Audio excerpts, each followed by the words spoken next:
Twitter just out with earnings. The stock is soaring on the news. The social media giant beat expectations on both profit and revenue. Monthly active users also higher than expected. And quarterly ad revenue was up 21%.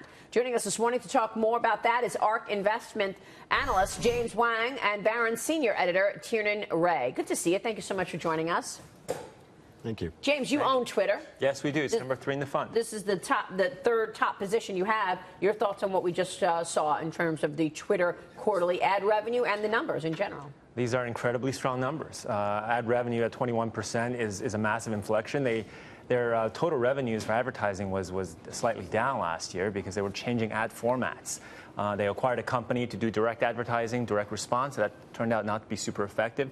So they refocused on brand advertising, and Twitter is just a great platform for brand advertising. Brands love to go on Twitter to advertise. Yeah, it's interesting, Tiernan, because you've been writing about this as well. I mean, Twitter, along with a lot of other technology names, since the Facebook scandal and this idea that we're going to see more regulation, has been really the weak spot in this market. Right. That's right. But they are in the same mix of privacy issues and our personal data, and I think that's not over yet, so you may see that down the road, even though at the moment they look like the sort of the Fairchild.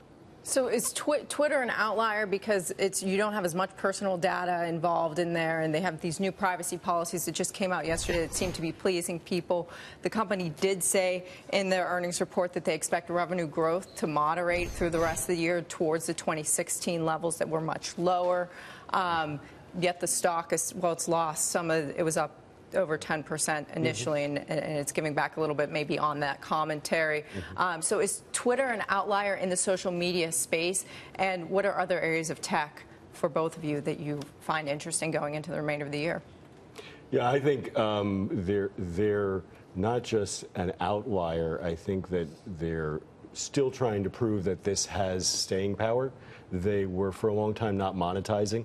So now this quarter, they're monetizing the traffic that they have, and we'll see if that sustains itself. I think we had the Olympics this quarter for them, so that was a big boost. We have the World Cup coming up. We'll see if these things carried them forward or if it was just a blip. As a big investor in this space, how do you see all of these privacy concerns? I mean, Twitter yesterday said that it's revamping its privacy policy to make it easy for users to see what data the company collects, how it's used. That update comes amid rivals Facebook ongoing data scandal. Facebook, we know, is going to be reporting after the bell today. James. Sure.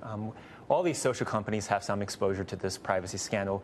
The thing with Twitter is it's very transparent and obvious what data it has on you. Facebook is a private network by default. You don't share to the whole World Wide Web.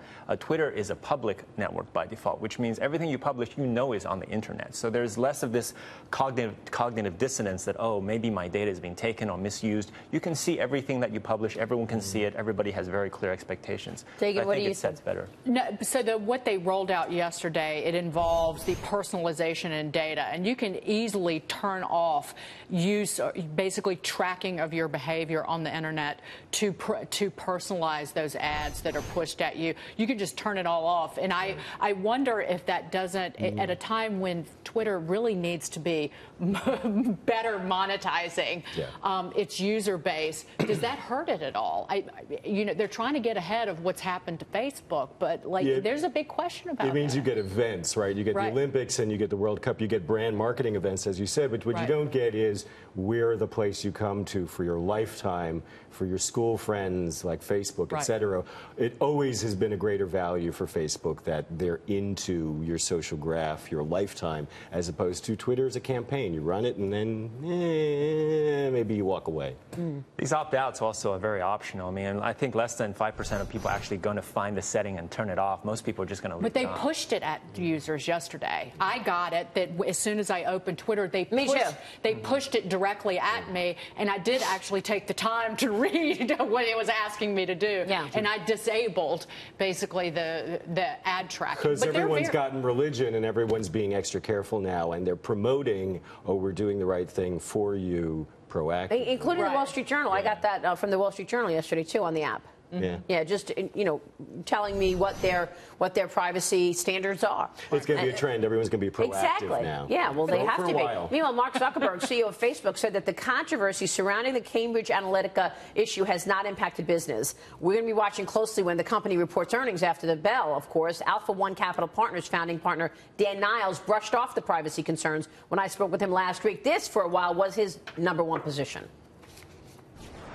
When I look at Facebook, you've always had privacy settings. Most people don't turn them on or work them as much as they could.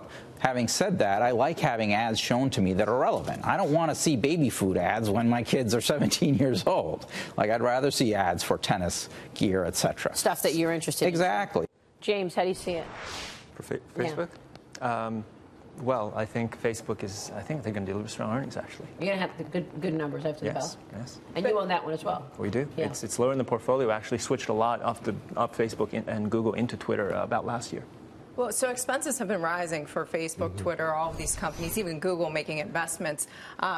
Google investors didn't react well to those increased costs. How do you see the rest of earnings season playing out for these tech companies, especially with costs rising?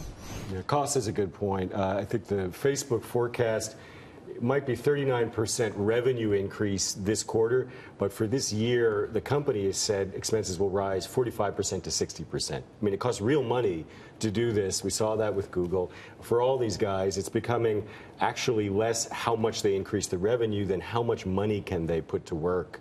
Just incredible amounts of spending. You know, it's starting to remind me, though, of the dot-com bubble bursting back in 2000. The first one is the fact that Google would go out and pay $2.4 billion for that Chelsea market for the space here, seeming to buy real estate and put money into real estate at the very peak. Because you lived in San Francisco, didn't you, Tiernan? Or you covered the first dot-com bubble. I was living out there when that burst. In San Fran? Yeah, in San Fran. And that was a lot of what you saw is overspending on real estate, whether it was rents, whether that's it was a great point. buildings. And when they bought that Chelsea market, I actually flagged it here. I said, this is not a good sign in terms of the excess spending. They've closed down, right? Tech has closed down, online ordering has closed down mom and pop retail. So who's going to pay these rents? You need a multi-billion-dollar company to come in and pay every street corner that is now empty, that is not a Starbucks or Bank of America. That's not the way you see it, right, James? You think this is the growth story? Well, if you look at Google's spend, yes, the Chelsea market was a one-off, and they treat it as a savings, because rent is even more higher if you go over the long run. But most of the spend, take out Chelsea market, they doubled their spending for CapEx. Where's that money going? That money is going into the semiconductor supply chain, CPUs, memory, GPUs, everything you need to do to accelerate AI. They're spending just boatloads of money on that, and we've been investing heavily in that sector, semiconductors and. Let's hope it's not going into the next Google Glass. I still have one of those, actually. Bring it out every once in a while. Well, I mean, but what about this whole conversation around Apple, that the supply, I mean, look at the sell-off we saw last week. Anybody, connected to Apple went down sharply. Taiwan Semiconductor, you were a buyer in that. Absolutely, we're a buyer because Taiwan Semiconductor doesn't just serve Apple. Taiwan Semiconductor pretty much makes every chip in your phones, in your laptops, in your game consoles. They're the most broad-based play that I think most people don't really know. They're not a household name, TSMC, right? Yeah. But everything, including the Bitcoin mining chips, they're starting to manufacture, and that's reaching like 5% of revenues. So this is a very interesting company that's able to weather transitions in technology. All right, we will leave it there. James Wang, Tiernan Ray, good to see you both. Thank you. Thanks so much. Great insights from you both.